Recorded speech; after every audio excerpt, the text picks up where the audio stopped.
Welcome to Zoe's Treasures, where the vibe is vintage. Buckle up.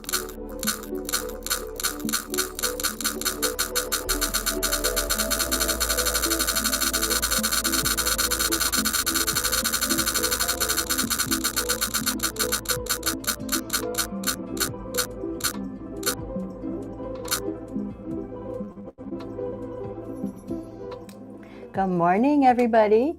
Hello, Daisy Lane, Southern Charm, I Love Discounts, I'm Mary Closet. All of our friends are here today. Thank you guys for jumping in. Before we're about to get started, I just got a couple announcements and we're going to hop into the show. So we're going to do the show a little bit different today. We have a special guest and we're just going to hang out for the whole time, answer your questions, learn about this person and their whatnot journey. So you guys can ask both of us questions. Good morning, Eye for Beauty, Nifty Thrifty Brittany. So that's what we're going to do today, just a little bit different. I don't have prepared notes. I have some questions to ask, but other than that, we're just going to kind of wing it and have fun and just have a conversation and just talk. So if you guys have questions, get those ready. But before we introduce our special guest, just a couple of quick things. So the last 2 weeks, we've been talking about 22 whatnot tools and ways, unique and creative ways to use them and how to use them in conjunction with each other. There were a few requests to I don't know, I Love Discounts. Where have you been? There was some request for me to put that into a PDF. And so I did that. So there is a PDF in the bin or in the shop on the 22 whatnot tools that we covered. However, before you go and click buy, you'll see that I listed it at like $1,000. I have a strong belief in not selling PDFs. That is general knowledge from the FAQs on whatnot. So I don't want to charge you guys for something that you can go to it's there. These are tools and whatnot. I have no special more access than what you guys have. So if you want that PDF, there's 2 ways to get it. Send me your email and just DM me your email sometime today. I can't promise it's going to be right after the show, but today I will email you the PDF for free. Or you can go to my website and you can, if you want it immediately, you can download it for free from my website. So Noelle's putting that on the screen for you right now. So that's 2 ways for you to get it. It is free. Either DM me or go to the website and get it. Now, my other ones, the other PDFs I put in there, I do charge a very small amount because that is more expertise and knowledge that I've accumulated from multiple sources and brought it together for you guys. So that's the new one that's out there. And let's see here. You know what? I always forget to do that. Let me just pin this real quick. So in case somebody had liked that, they know that we're on. Coming up this week, a couple of just quick items, and then we're going to go to our guest, is tomorrow is the Farmhouse Show. So please join me for that. It's our Saturday curated show. Monday, random as always, and I just put them on there. And I looked, and I think this is the first time since like the beginning of my whatnot career, I had 0 bookmarks, and I was heartbroken. I'm like, oh, nobody loves me anymore. But I just listed it. So, I added more Monday shows. And then Tuesday, I am on the Best of the Southwest raid train.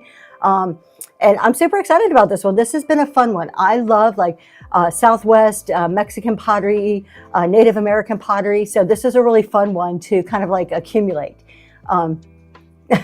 Thank you so much. So that's been a good one. So I'm looking forward to that raid train. So please just take a look at my shows, bookmark a few of them, and come hang out with me if you can. And with that, we're going to just go right over. I want to introduce our guest, my husband. Oh, okay. Let's bring up the profile first, as usual. I forget that my husband's reminding me. Welcome to Zoe's Treasures. All right. So where the vibe Mrs. Big Papa vintage. Pump is going to be our guest today. And this is the profile. So full-time RV living. This is definitely something I want to hear about this. This is super intriguing to me. Running a business out of 46 feet. Veteran wife, me too. So that's kind of cool. Big Papa, veteran wife too, Big Papa Pump. Retired nurse and reseller of storage units and collections.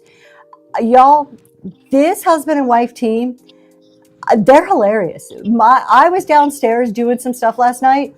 For a while, and my husband was upstairs, and all I hear him are these belly laughs, like for hours last night. He was just cracking up. And I'm like, who are you watching? Like, I never hear you laugh like this. And of course, it was Mrs. Big Papa Pump that he was watching. So without further ado, let's bring her on in. This is Mindy. So we all have real names too. So We're trying. Technology is slow. What Lysandra was too, Tony? Yeah. And then I finally had to go in there and I laid in bed for a while and they were on like super late and it got to the point I'm like, I can't stay awake. Like I was dying. I was so dead. All right. And do we have sound that it says mute? All right. Hello. Hello, everybody. Hello. Can you guys just give me a thumbs up? You can hear both of us really good? Hello. I think so. I think that hey means you can hear us. All right. Well, welcome, Mindy. Thank you. First of all, thank you so much for like just coming on here and being on the show. I really appreciate it. It makes it so much more interesting than people just listening to me every Friday. So you're really doing me a favor. Well, okay, I'm sorry, I appreciate you having me. Okay, hold on. We have some technical. I have no idea what you're saying. I have earplugs in, and you're okay.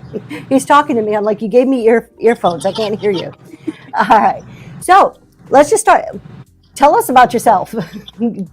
Just tell us about who you are and your whatnot journey. Yeah. Well, you did a very good introduction, so thank you. And first of all, thank you for having me. I appreciate it. Very honored to come on here. But I'm Mindy, Mrs. Big Papa Pump. And I have been a nurse for the past 16 years.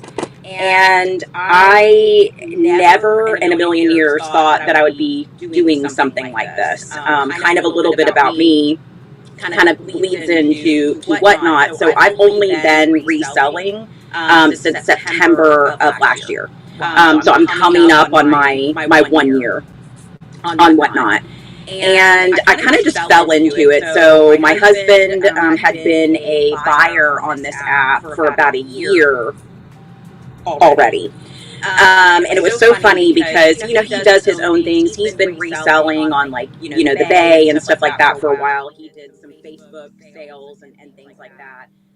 But, at night, I was noticing he was always in this thing to where I would hear people saying his name. Our last name is Latstutter. It's a very difficult name to pronounce. And so it was kind of a joke where I would always be like, what are you on? And why do they keep saying your name? Or trying to say your name anyway. And it was whatnot. And so I kind of started watching him watch, different rooms, and he was buying some really cool stuff and everything.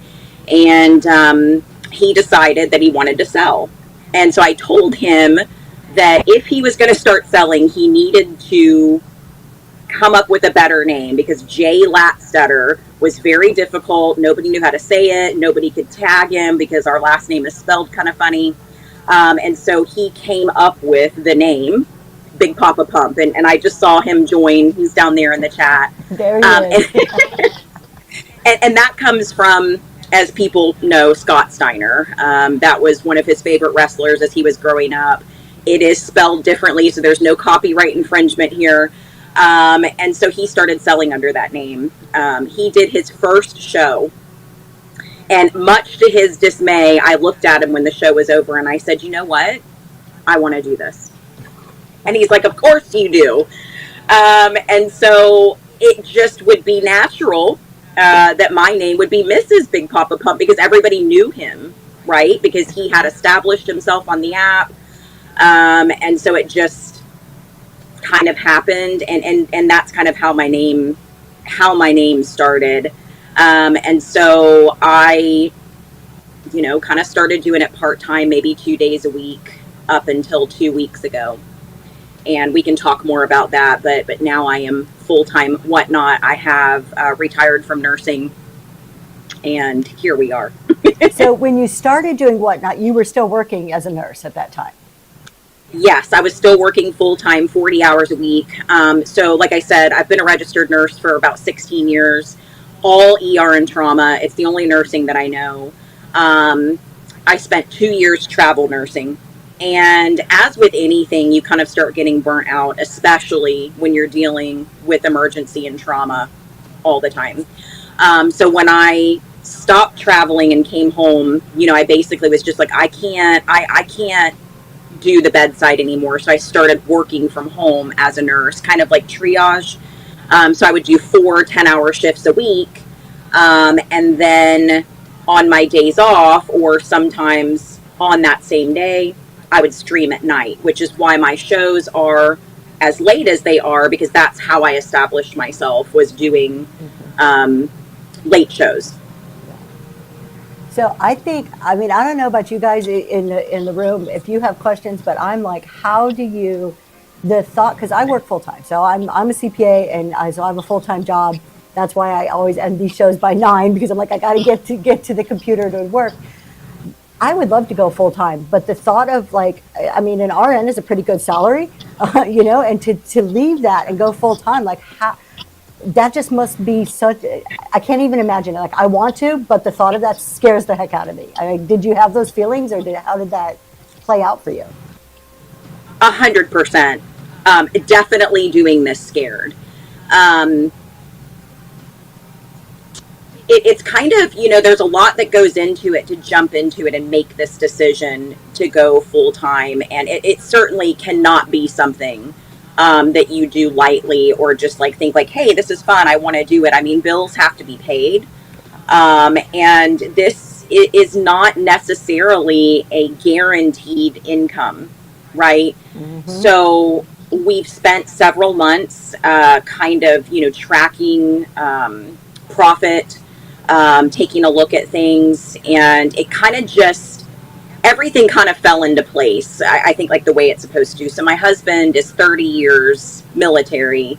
He's a vet. He actually retired after 30 years of service to our country, June 30th. Yeah. So, of course, that helps. You know, he's going to have his retirement, and he's going to have his disability. So that helps. He's actually working a full-time job now, because I'm sure if there's any military vets in here, you know, they cannot sit still, and they cannot just not do anything, right? Mm-hmm. Like, I'm sitting here looking at him like, dude, enjoy retirement. I would love to retire and sit at home and kind of do nothing, right? They just can't. So he's working, you know, a maintenance job right now, you know, 9 to 5, which he enjoys. And so that helps. And so we kind of just started looking at everything, and we're thinking this would be the appropriate time to do it. We downsized 2 months ago. We sold everything in anticipation of moving to North Carolina. So that also helped. You know, we don't have a mortgage. You know, a lot of those bills associated with home ownership is gone. And so now we are living in a fifth wheel, running a successful whatnot business out of it. And it kind of just all fell into place. But do not get me wrong when I say that I am not terrified. My husband's like, it's going to be fine. Everything's going to be good. But it puts a lot of pressure on you. Pressure that was not there before, when this was kind of just like a part-time gig doing something for fun. So do it scared, I guess, is the only piece of advice, but do it smart, right? Yeah. I want to hear more of your story, but we got a question, and we'll let you answer it. So Dazzle and Doodle says, I was doing really good. I got sick and haven't done a show in 2 months. Any advice on how to get back into it? I just can't seem to click that go live. Yeah. So that is one of the, I think, the difficult parts of Whatnot, right? It is rapidly growing, new sellers popping up all the time. And to be honest and to be fair, taking time off, it is detrimental. There's no way to sugarcoat that. In fact, when we downsized, I took about 2 weeks off so that we could move, so we could do our estate sales and stuff like that. And my first couple of shows back were very slow. Normally, you know, I hold 70, 80, sometimes 100 people in my room. And when we started back up, I was lucky to get 20. And so all I can say is build that consistency back up. Go into rooms where you were frequenting before and let everybody know, hey, I'm starting back up. I was sick. I was out. But I'm ready to start back up, and just do it. Your people will find you again.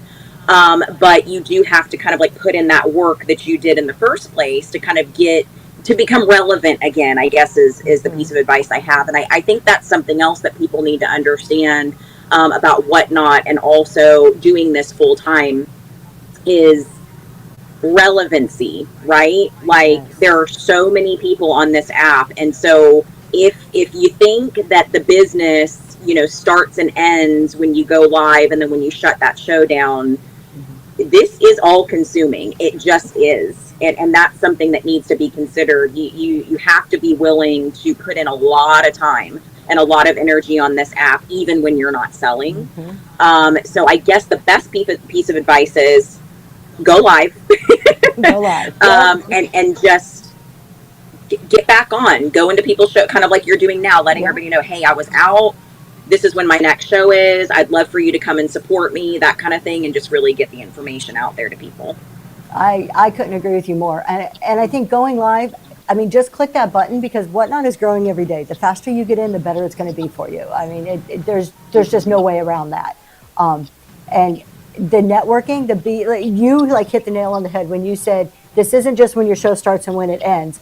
Not even talking about setup and shipping and all of that good stuff, but the networking. I have seen such tremendous growth since my husband, our story, he wasn't really on board when I started Whatnot, and he kind of warmed up to it. And now he's like my PR guy over here. But I noticed a lot of growth when he really got into it, and all of a sudden he's in everybody's shows, all different categories, networking. And because I'm an introvert, I'm not like I'll go on somebody's show, but I'll just sit there and chill and listen. And I'm not the let's chat person, but he is, and it's made such a difference. And people knowing who we are and coming to our shows and making friends. So, I absolutely agree. Let's see. We have another Reclaim Vintage. I'm soon beginning in the vintage decor category. Any specific advice for that category? I'll take that one first on this one. So for vintage decor category, I really think, so for me, it's figuring out the pricing of vintage decor category. That would be my biggest piece of advice. You're going to hear people say, start at what you want, don't do the dollars. And I totally agree. You need to, especially as a first time or beginning seller, to start it at what you need. But spend some time knowing the market. I frequent a ton of vintage decor shows. It is my favorite category. I go into other ones too, but I really love vintage decor. So I spend a lot of time. Prices are across the board. And you need to know the market price, the value, what people are willing to pay on Whatnot. I see so many new sellers come in. Okay, I just heard, sorry, y'all. Some metal just fell off my chair. I'm probably going to crash to the floor in 2 seconds. I see so many new sellers come in, and they're so attached to their items, and they think they're so wonderful, and they're going to make all this money, and they're selling something that has a value of $5 for 30 or 40. I just do some research. I think that's my biggest piece of advice. Besides all the normal stuff, go live, have good lighting. There's a lot of standard kind of advice everybody's going to give. But I think the advice that I would pull from my experience is to really understand the market and price appropriately from the beginning. That doesn't mean you need to undercut yourself. But I see so many new sellers in the vintage decor category thinking just because the word vintage or antique is in the name of their item, that it is worth far more than what it really is worth. So that's my piece of advice. Do you have, let's see, you're mainly in estates, right? Or storage units?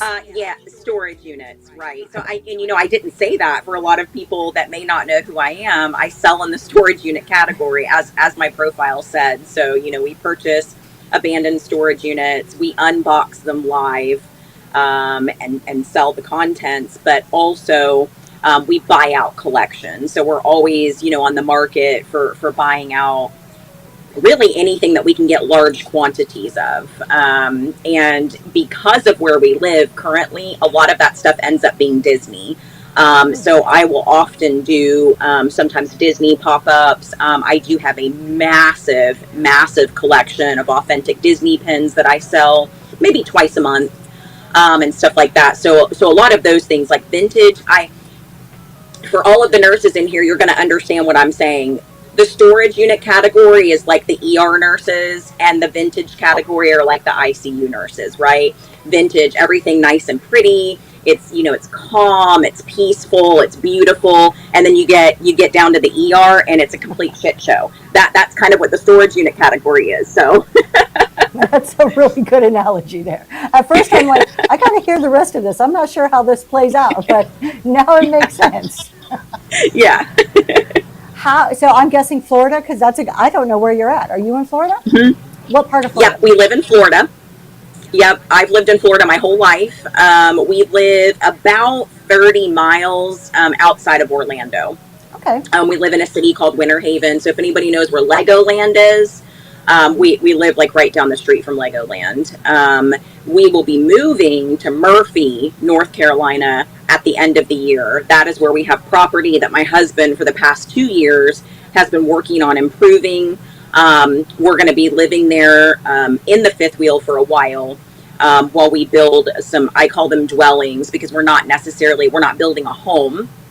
We're kind of building multiple structures on this property because our goal is to stay mobile. What we would really like to do as our business grows and expands is we would like to purchase storage units all over the country, travel to them, sell out of them until they're done, and then move on to the next location. So Murphy, North Carolina will basically become home base while we're mobile and travel, because that's what we're looking to do. That sounds like the dream right there. There's a question, Yeah. and this is 100% for you because I have never unboxed live. When you Okay. unbox live, do you just label as you go who bought it? So like, how do you keep stuff organized when you're just kind of going through stuff on the fly? Yeah. So it depends also on how you sell. There's a couple schools of thought. There are some storage sellers that they will sell everything for one singular weight. And then so they would number their items 1 through 500. I do not sell that way. I sell everything for what it weighs for multiple different reasons. And so I would do what you guys would consider random pulls. And quickly pull up the listing that's appropriate to that weight and sell it. So because we do it that way, and everything is kind of fluid, right? We don't have a lot of space, and so we have to maximize what we have. We started out using those big clear bags, big clear bags, and so we would put somebody's name on the bag and then add to it as they buy. Now we've graduated into like I'll show you. It's like a shoebox system. It's this, what you see behind me over here. And so during the show, basically, I sell the item, and I'm very good. It's just a skill that I have about remembering if someone purchased something already, if that makes sense, or if that person's purchase is the first of the show. And I'll write the name, hand it to my husband, and then he puts it in the box, and then that's just how we do it. And we've always done it that way. It does not slow me down at all. And also selling things for what they weigh and picking a random listing does not slow me down either. So it's just something that we've incorporated into our business model, and that's how we do it. Now, is that scalable in the sense that when we get bigger, will we continue to do this? I'm not sure. It's working for now. On average, per show, and I only run for 2 hours, on average, I sell about 150 items. Obviously, that's an average, sometimes more, sometimes less. And for that volume right now, it works. So that's a lot for 2 hours. I mean, that's a really good amount in 2 hours, because I normally run for 2 hours too, and I don't sell nearly 150 items. We have a question, and it's probably for either one of us. From Reclaim Vintage, do you offer local pickup in your shows? And if so, is your address shown to the entire show or only to the buyers that choose local? So do you offer local pickup where you're at now? And I do. I don't know if the address is shown to everybody or only if it's like, yes, I am picking up. I think it's shown to everybody, because if you go into your wallet, the person who's going to choose local pickup has to be able to determine if you're close enough for them. So it's going to be an option for anybody to select. So yes, your address is there for anyone to see, because they have to make the decision whether local is for them or not. Yeah, I do, just for safety reasons. All of my addresses on Whatnot are a P.O. box. So if you're concerned about having your personal address, that could be an option for you. They're not too expensive. I think we pay, I don't know, $100 or $200 a year for it. It's pretty cheap. Let's see. There is a question. How do you find abandoned storage units? I'm curious about that too, because I don't want to go into storage units because it seems like a lot of work. You guys are in there sweating your butts off when you're working.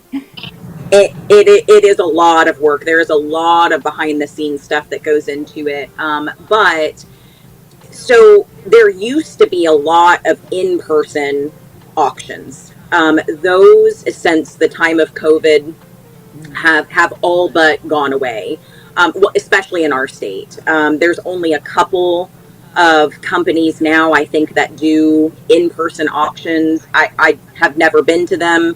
I prefer online. So there are websites that you can go to. We primarily use Storage Treasures.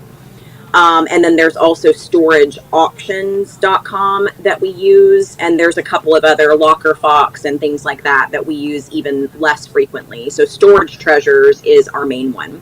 And it's just like any other auction. So the facility will post photos from the door, multiple different angles if you're lucky. And there's more than one, hopefully.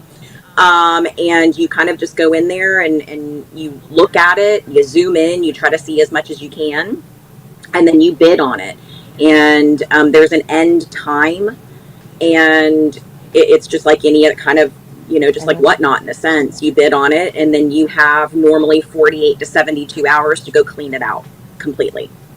That sounds interesting. I mean, the process of it sounds pretty much like how I buy vintage. I mean, I usually a lot of online auction sites, and it's the same thing. Yeah.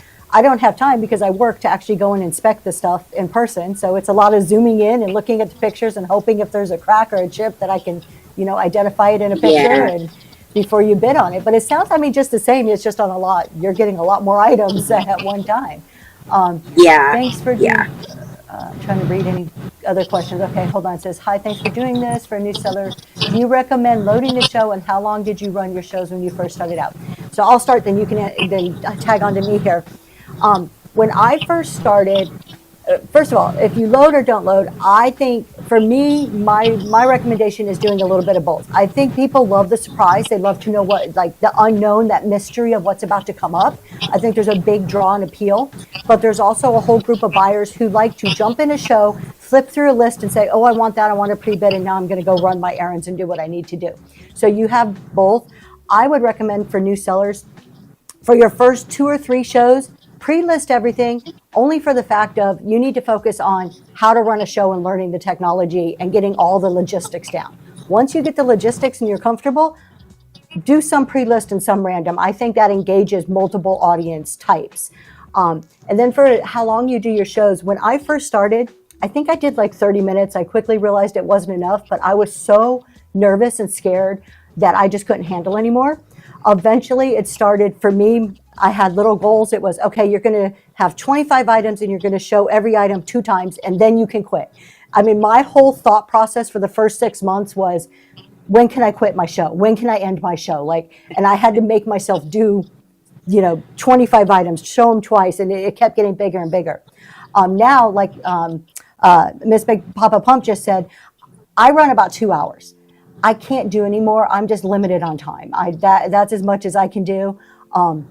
So and you're going to hear a lot of people saying, oh, the 2-hour mark is that magic mark and things pick up. And I think there's some truth to that. I have once or twice had like a 2.5, 3-hour show. And I do see a change after 2 hours, but you can be successful and make money on Whatnot without doing 6 or 7-hour shows. What do you think? Because I mean, 2-hour shows, and then, I'm guessing you don't pre-list or use a bin. So to the first question, I think, in my opinion, the length of the show, you determine that. Where you're most comfortable, how much you think that you can do, because when you're not comfortable or you're stressed or you're super nervous, that people can feel that. I always tell people when people ask for that kind of advice is to do what feels best for you. Is there some truth behind maybe that 2-hour mark being the sweet spot? Possibly. But I think that if you're stressing yourself out to get to that and it's becoming more of a burden and more of a challenge to you, then what's the point? Yeah. You know what I'm saying? So I do 2 hours because I'm the only one that ships. So I have done that so that I can maintain my 1 day and sometimes less than 1 day ship time, because that's very important to me. And I'm the one doing it on top of, other stuff. And so I need to keep it manageable for me. I have done shows that are a little bit longer. But then I realized that the shipping the next day was a little bit overwhelming for me doing this by myself. So that's kind of how I determined that number. In response to if I pre-list, there's no possible way for me to. Because I do blind live unboxing. So I open up the boxes live with you. Now, do I peek sometimes? Of course I do. Anybody would. But I don't, I don't curate. So I don't do pre-listings. I do have a bin, but that was left over from when people could gift the chat and do all of that kind of stuff. It was kind of like very low dollar items that if somebody, wanted to gift somebody something small, if they wanted to buy something small to support, they could. I have not added to it. So likely once that's done, it'll be done. So it doesn't fit for my selling style. What do you do if, like, you have a storage unit and not everything sells? So do you store it and like bring it back to another show? I think that would be a question a lot of storage people might have. Yeah, definitely. So if it's something that I deem is sellable, right? It's not complete garbage, or maybe it's something that didn't sell where I'm like, this usually does. So maybe it's just not the right crowd tonight. I'll just run it in the next show. I'll just put it in a box, bring it back. And I will tell people, hey, I ran this in the last show. Nobody wanted it. I'm going to try it again. But we do have a enclosed trailer that's sitting right out here. We have an open trailer that my husband uses to pick up the big stuff, make our dump runs. And we also have a storage unit in town that we store things in as well. So we've got multiple different places where we store overstock or a unit we've not been through yet. If the storage unit that we buy is too big and we just know we're not going to be able to get it cleaned out within the 48 to 72 hour time, we rent it for the month. Okay. And are most places pretty friendly about that? Pretty much like, yeah, here, we'll let you rent for the next 30 days. Is that kind of a standard in the storage unit? Yeah, it's money for them. Yeah. So, yeah, I'm learning definitely. so much because I've never done storage units. So I'm like, well, how does this work? How do you do this? Yeah. So, Yeah. let's see if there's any other questions here. I think I'm not seeing any other questions immediately. I think you made a good point about the shipping. We have one, which I'm going to ask in 1 second here, the question. Because a lot of the reason too that I'll do 2-hour shows, I do all the shipping myself, just like you. It's my husband does a lot for the business, but shipping is not his forte. Right. I think he's better at it than I am. And occasionally, if we do a whole lot, he'll help. But I mean, that is such, if you are a new seller or even seasoned sellers just kind of playing around with tons, I think that's such a key if you're the only shipper. And especially if you're working full time, in addition, like I'll get up quite frequently at 5 a.m. and spend 2 hours shipping before I go get ready for work. You got to find the time somewhere. And, to maintain that 2 days is highly important. So definitely you can have a 7-hour show, but then if it takes you 2 weeks to ship, you've just shot yourself in the foot with it. So. Yeah. Okay. Question. How do you feel about changing categories? I started with women's contemporary, but now enjoy braid down home decor. Should I stay in one lane? What do you think? Oh, I tell people this all the time. There's no such thing as staying in your lane on Whatnot. That's what I try telling people. So the categories are there to help funnel buyers to you. There are a lot of people that come on this app that search specifically for things that they're looking for. So if I decided one day that I wanted to go clothes shopping on Whatnot, I'm going to look up sellers that are selling clothes. You don't have to worry about necessarily pigeonholing yourself into a category and not being able to jump categories. When I buy collections, which means I buy a large quantity of like items, I will run those items and my shows under the appropriate category. So when I do Disney pins, it's run under the Disney pin category. If I do a Loungefly show, it's under Disney. If I buy plush, I run it under the plush category. So I try telling people that's Whatnot's, what do you call them, SEOs, whatever those things are that you use for like listing like items, that's stuff, Whatnot's way. Yeah. So I'm all for jumping around and using multiple categories, because you're going to find a lot of people, or they're going to find you that maybe never would have. There's a lot of times, like, when I'm selling in another category, those people never would have found me in the storage unit category because they either don't know what it is or didn't know it existed, or were searching specifically for that one item. So absolutely jump around, try different categories, because one may work better for a certain product than another. You got to play around with it. Yeah, I totally agree. And we have a couple more questions, but I just want to add on. And it's selling in the right category is super important, like you said, because that's how they're going to find you. But also networking outside of your category. Like, and this is something I see a Reworker's Passion in here. This is something that I never really thought of until I heard a Reworker's Passion, which is Miss Leslie, say this, is that you have to like go outside your category. So they do handmade, but who needs handmade? Not just the handmade people. People who wear Nike shoes or sell plants need handmade. If you sell planters, you might want to go network in the plant category. Maybe even want to sell a planter in the plant category because that makes sense. I wouldn't sell vintage in women's contemporary category because that doesn't make sense. But you need to network in these other categories, because who buys vintage? It could be anybody out there who buys clothes. Storage units has a little bit of everything. Like you could appeal, like your audience is so cross category. So it's not, well, we want to sell in the right category. It's not just staying in that for selling. It's also networking across the board. Right. We have a question. How do you combine shipping? Does it happen automatically or is it a setting? Do you have to go to the post office to grab priority boxes or have your own boxes? Great shipping question. So, Whatnot, if you put the weight in, you sell it right, it's going to ship right. Put the weight in appropriately. Whatnot actually has a really good bundling system. The system behind the scenes will bundle it for you.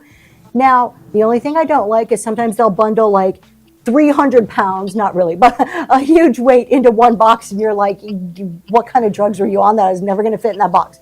And you have to unbundle. But other than that, I mean, Whatnot does all the bundling for you, especially if you're new. Before you start messing with custom shipping profiles, put your weights in appropriately, including a box and some packing material, depending on what you're selling. Put that weight in. Whatnot system will work for you the right way. It's a really good system.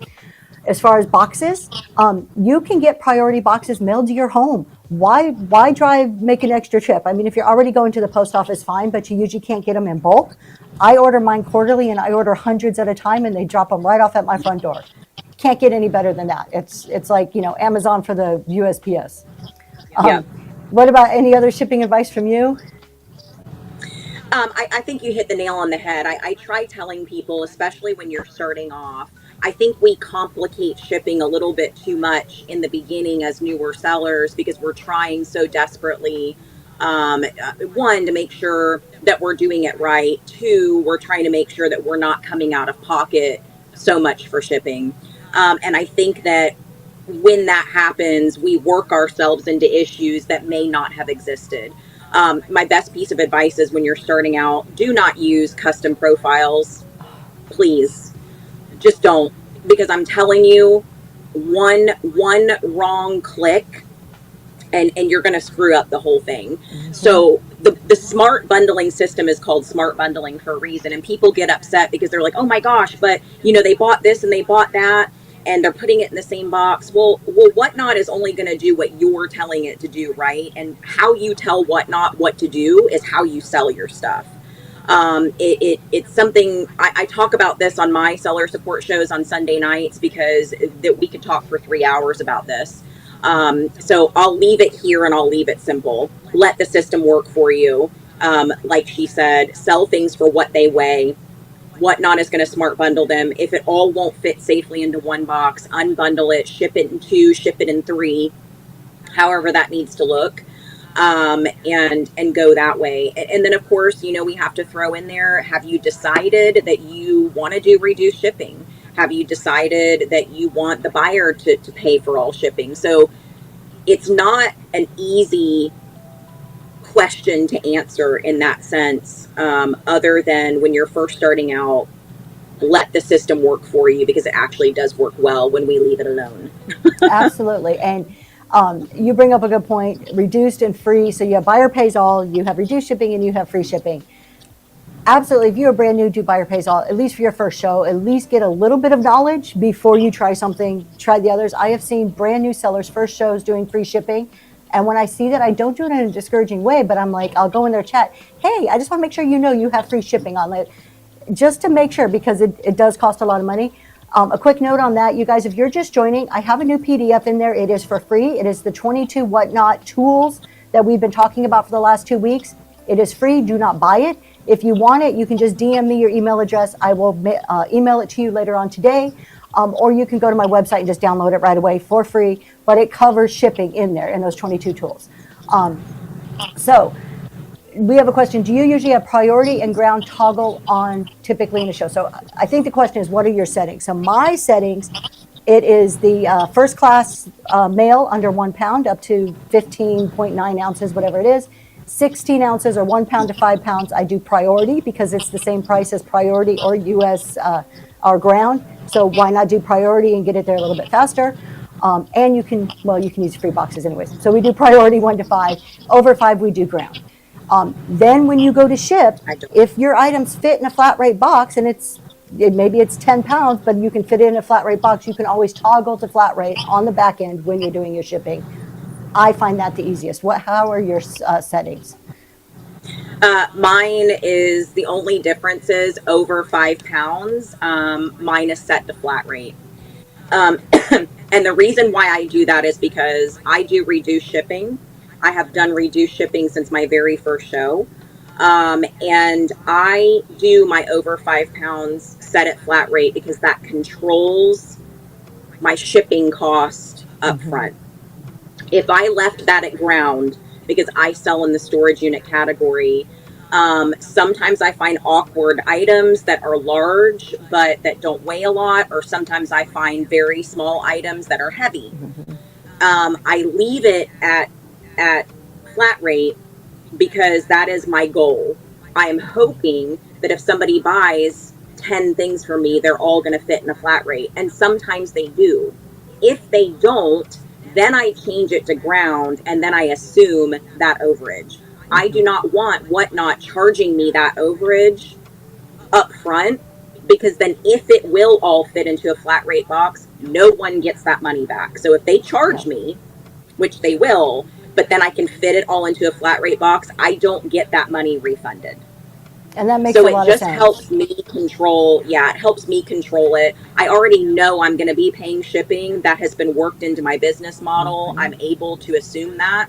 But I want it done on my terms. Oh, I'm the same way. Yeah. I do free shipping, and I weigh my weights, and I do not suggest this for first-time people. My weights, I put everything at 1 ounce. And then I adjust appropriately based on the exact weight of the item. So I am paying exactly what I need to pay and not over. Yes. But I would not suggest putting everything at 1 ounce if you're not doing free. That's kind of one of those unique things to that shipping style. Right.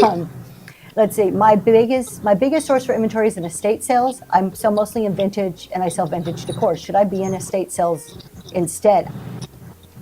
I mean, I think either one. I'm kind of like vintage and estate to me is almost interchangeable. I've listed in estate sometimes. So I think you could do shows in both. Maybe try it out. Do a few shows in estate, see how your crowd is, see what you're selling, and then maybe try a few in vintage and see what works best for you. Yeah, I would agree. So we had a comment, even unbundling is pretty easy. It is pretty easy and Whatnot. You guys, I do want to say, if you're hearing both of us say, hey, we unbundle, we're paying a little bit over for the unbundling. Most times your 5 free adjustments will cover that.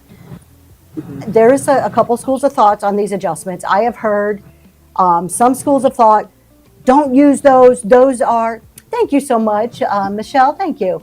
I've heard, don't use those adjustments. You should try to use them in least amount as possible, save Whatnot the money. And I've also heard, they give them to you for a reason, use them. I am on that side. I am on the side of, if Whatnot's going to give me a benefit, I'm going to take advantage of the benefit. I mean, in the way I do my shipping, I really don't have a choice anyways. It just automatically, they're gone before I even know they're there. Right. But when you're unbundling, most times those adjustments will cover it. The other thing is, don't be afraid if you have to pay a little bit of shipping because you have to unbundle because the order is so big. Be thankful that this person just purchased how many freaking items from you. You probably just made a good ton of money that shipping isn't going to really hurt that much. So, Right. a lot of people are like, I don't want to unbundle. It's going to cost me a fortune. Yeah, but you're unbundling because they bought so much, right? All right, let's see. You guys are awesome. Oh, thank you so much. Thank you. Let's see. Am I missing any other questions, honey? Two below. Okay. I am starting off on a. How do you decide your first show starting? Okay. How do you decide for your first show your starting bids and the number of items? I'm going to let you answer this because I questioned last night. I'm like, oh, what's their starting prices? So, because I know my husband was in there shopping with you last night. Yeah. I think that is a very subjective question, right? It determines, or it is determined by your sourcing methods. This is a business, and so we have to look at everything through that lens. Do lower starts work? Of course they do. Everyone is on Whatnot looking for a deal. They're trying to get things at the best price possible. However, I would not recommend starting so low that if every single item you sells for your starting bid, you are way in the hole. There are, again, lots of conversations that we can have about starting bids and what looks best and that kind of thing. And there's people with opinions about it all across the board.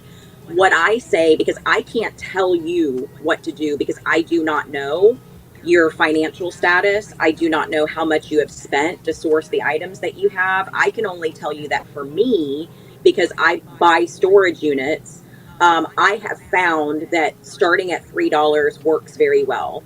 I have done dollar start shows on some things, and not a lot sells for $1. People continue to bid them up. So it doesn't benefit my business to start any lower than $3 because it's not driving any more business to me, if that makes sense. As a brand new seller, I would highly discourage dollar starts. Likely a lot of your things are going to sell for $1. Is that a goal maybe to get to? Sure. But in a roundabout way, all of those words to say, no one can really give you the best advice on that because we don't know the big picture when it comes to you and your business and what you're selling. I would say for a good show, I would try to start off having anywhere from 60 to 80 items, maybe, because there's going to be a good portion of them that probably don't sell. You're going to hold something up. It's not going to sell. You're going to need to move on to the next. I would say have a good buffer there. So that you have a good variety of items to run, knowing that probably many of them may not sell in your first show. Absolutely. I totally agree with that advice. I'm going to take an accounting approach on this. So I don't know where you're, Nana, I don't know where you're getting your items from, but let's just assume you buy a vase for $2.99 at Goodwill.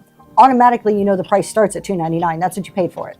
Then you have your fees coming on top of it. So now we're at $4. So you go start at $3 because you paid for that to get your money back to break even. Add another $1 on for your fees. You know you're going to use at least $1 of shipping supplies. So now we're at $5 minimum to start. Now, if you look at this vase and say nobody will pay $5 for it, that's a sourcing issue. You need to buy your stuff cheaper. That's kind of, if I'm unsure, that's always my starting is what did I pay? What extra for me? Okay, well, I got to ship this. I need to take that into consideration and my shipping supplies and my pricing. So that's just your base. And then, of course, you always want to do, it sounds like you're in, did I see your category? I'm not sure if I saw your category, but like if you're selling like vintage, do a little research. What is this item going for? And I'm really big on, don't just automatically see something that sells on eBay for $50 so you think you're going to get 50 on Whatnot. We are Whatnot. We're not eBay. It's a different market, priced appropriately for the Whatnot market. And then the number of items, totally agree, 60 to 80, whatever you feel that you could ship. If you were to have a sold out show, can you ship all of those items? So part of that goes, if you're selling clothes, it's easier to ship 80 items of clothing than it is 80 breakable vases or glass pieces. So it depends on what you're selling, but whatever you can appropriately ship within the 2-day time frame if you were to have a sold out show. That's my kind of, and this is part of the reason I don't do really long shows. Like I only sell so many items. Let's see. One handyman has a really good question. So I'm starting off on the closed platform. I was told to set 8 items for $9.21 and more items will be a bigger box. Is that a great idea or no? Personally, I feel it's not a great idea. Personally, I feel if you are very just starting off, let Whatnot do the bundling for you. So we just talked about this. Then once you understand shipping a little bit better, go play with custom profiles, which is Right. that sounds kind of like what they told you to do. Yeah. Crystals. Hi, Miss Crystals. You don't get to choose. It automatically uses the adjustment if you run off weight, even if accidentally. Yeah, you don't get to choose when to use an adjustment or not. It'll automatically do it for you. I offer local pickup. How do I change from home address to a certain location? It's in your settings. Tennessee Back Road Treasures, it's in your settings. You can just go and change it in your like profile settings. You change your address. Let's see, what else do we have here? What's your opinion on the game shows on Whatnot? Good or bad idea? What do you think? Because you run a very fun, lively show, so I don't know if you do games. Absolutely not. And I do not want to offend anybody. I do not like them. I don't like them. I'm just going to say that. Are they fun? Are they attractive? Yes. I think they're skating a very, very fine line on gambling. No matter how you want to cut it, it is. And I have a feeling that in the very near future, they are going to go away. And I would not be sad to see them go. That's just my opinion. And I'll just leave it at that. Because like I said, I don't want to offend anybody. If you're doing very well and you're having fun in the room, then I'm very happy for you. But I do really want to heavily caution people that it's riding in some gray area to be gambling, and it's probably going to go away. I totally agree. And for all those reasons, and I also think that like mystery boxes and spinning a wheel and whatever, you are setting yourself up for a chance to have a very angry, upset buyer. Why would I even want to do that? I want my buyers to be happy from the minute they walk in to the minute they get their package, and then when they come back. Like, all of those things are just so the games of chance. I agree. I stay away from them. Now, you want to have fun in your shows. We've been experimenting on Saturdays, playing games that aren't the Whatnot games, but just fun games for the chat. There's no winners, there's no losers. We say when the chat wins, we'll run something for $1. Something that everybody can join into and just have some laughs with. I feel safer with those type of fun games. They liven up your show, and you're not skating on thin ice like you're saying. They're not this kind of iffy thing. Natural State of High, good morning. I am so late in welcoming you, but I just see your name popping up there, so hello. Y'all, real quick, Natural State of High is in one of the top 4 on the bracket battle Tuesday night. Go support her. Top 4. This is amazing. So I'm congratulations. Everybody click on her name.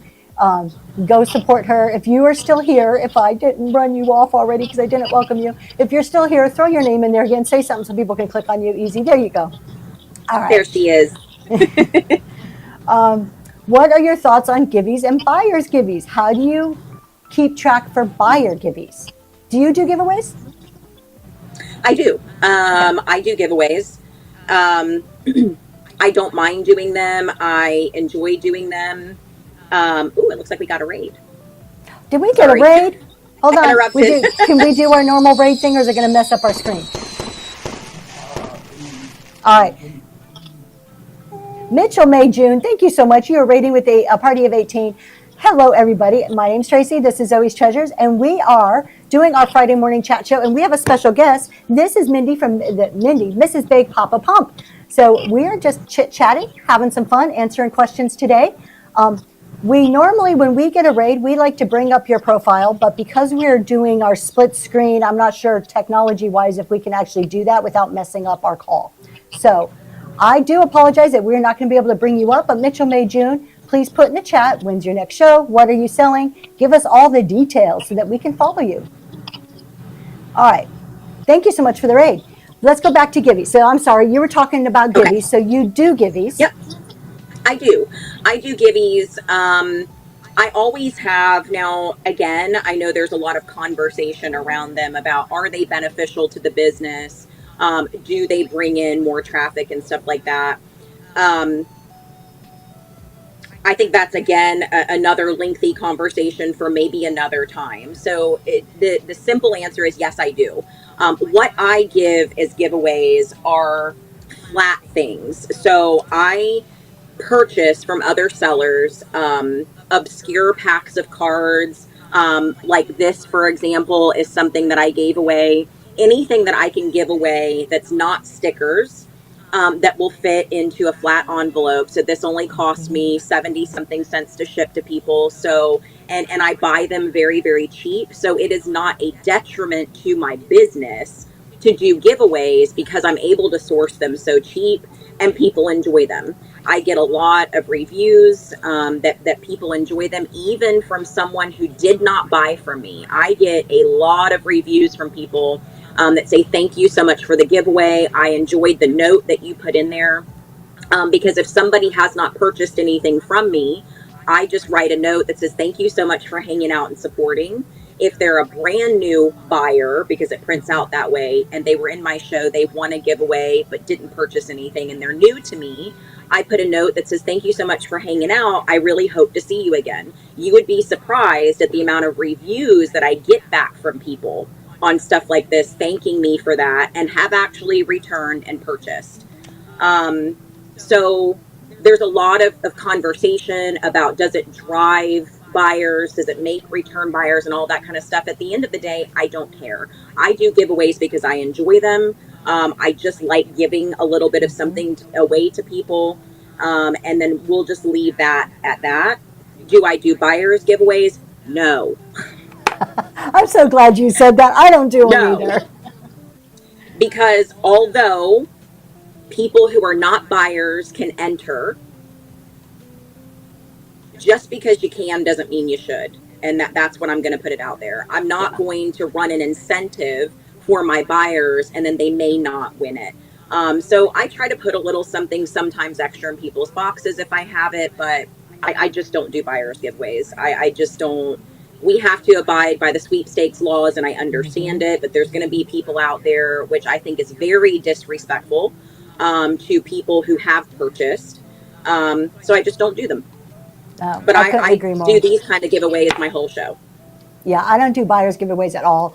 Giveaways, usually in this show, and I actually loaded a bunch, I usually do giveaways in my chat shows only, and just like you, they're plain white envelope, various things, whatever I can find. I do some stickers, but I try to mix it up because I do it for fun. Like I enjoy it. I kind of just like the fact that, it just makes me happy. In my selling shows, I just enjoy it. In my selling shows, I do not do giveaways. I do free shipping. That's a giveaway. So that's where I rather take and funnel my giveaway money into free shipping for those shows. Buyers giveaways, I just couldn't agree more. I have never found the use for them. And I know people say, oh, we use it to thank our buyers. I'm not against that train of thought, but we have a rewards program. I'd rather use the rewards program, set up a special show, which I do at the end of each month. My top 3 tiers can come to a show. There's only a few people there. They get first pick on everything, and I'm rewarding them. And there we do a large giveaway, something very, very nice. So I choose to take my, reward my buyers in that way. Then it's truly buyers. I don't have to worry about form fillers, and it works for me. But I think, again, it's an individual thing. Going back to my accounting focus here, don't forget it is an expense to your business. Make sure it's built into your budget. If you're brand new and don't have a lot of marketing, advertising money, think twice before you just start throwing it away at people. Because it is an expense. And I heard you say that. It's built into my business model. It's built into my budget, whatever that is. That is a huge consideration when you're doing this. Let's see, what else do we have? I play an envelope game for buyers. I have numbers in the envelope the buyers choose for a fun surprise. There you go. So it's like, it's not one of those games of chance. It's just like a little extra over and above. And something like that. That's a great idea. Yeah. Miss Ray, amazing show. Thank you so much. How do you feel? So this question is directly for you. How do you feel about bad reviews on giveaways? This is why this person stopped. Lori stopped.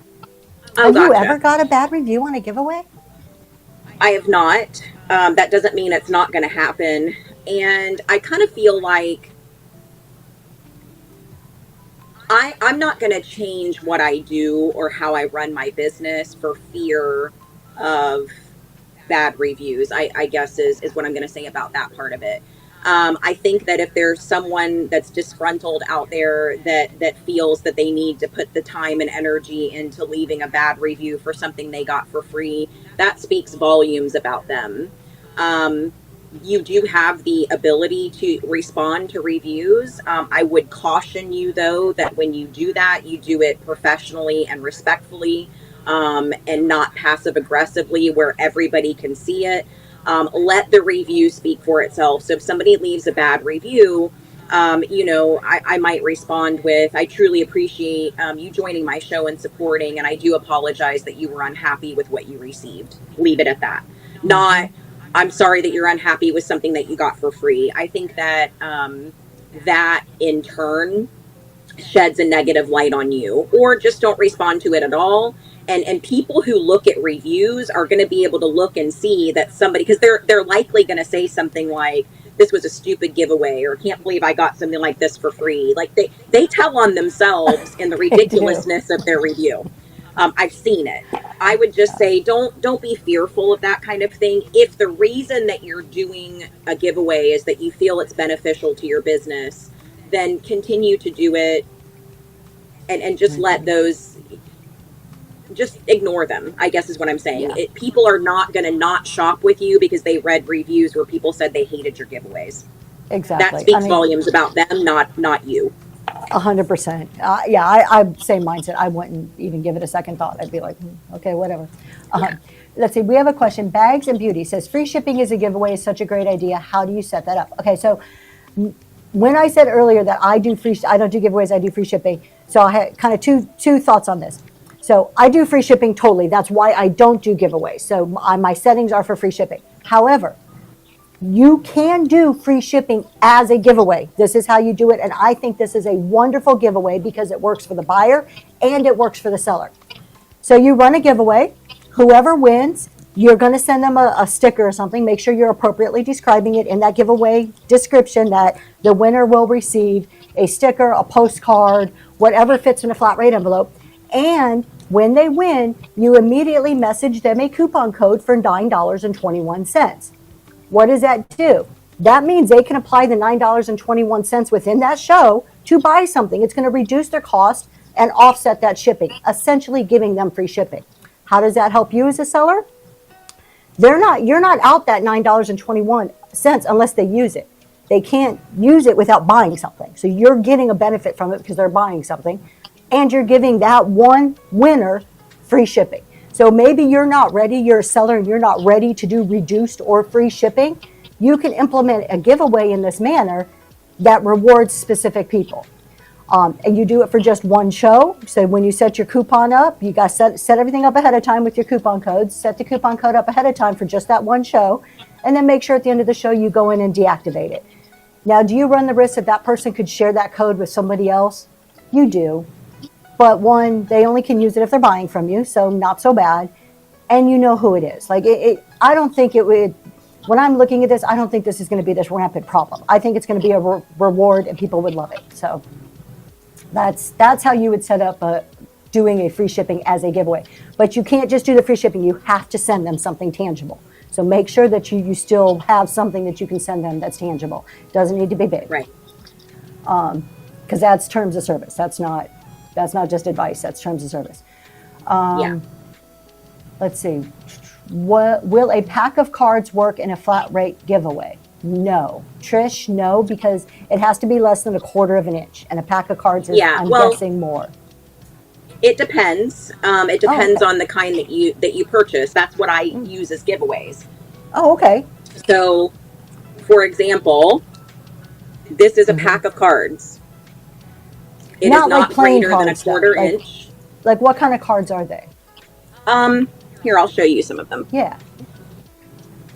So maybe I was too quick to answer. I do pull that back. I don't think a pack of plain cards would work, but I think there's other things you can do, as Mindy is going to show us. So you have some options. So it kind of depends on the kind that you buy, right? So I like to give these away a lot, and people love these. There's only Oh, 3 okay, those cards are in cool. here, okay? Stuff like this still works. So I Yes. like to Yes. buy like obscure cards from sellers. Oh, those are fun. Yeah. And yeah, so anything like that works. Like I said, this was something that I gave away. Um, I find stuff like that and I do it supporting other sellers and then I give it back to the community. So I'm supporting other sellers with my purchase and then I'm giving it back in the community. So, I mean, you can't do those packs of sports cards, right, that are that Yeah. thick. But people tend to enjoy these because they're harder to find. Some of them are vintage. They're just fun. People love opening them up. Sometimes I give away patches. Mm-hmm.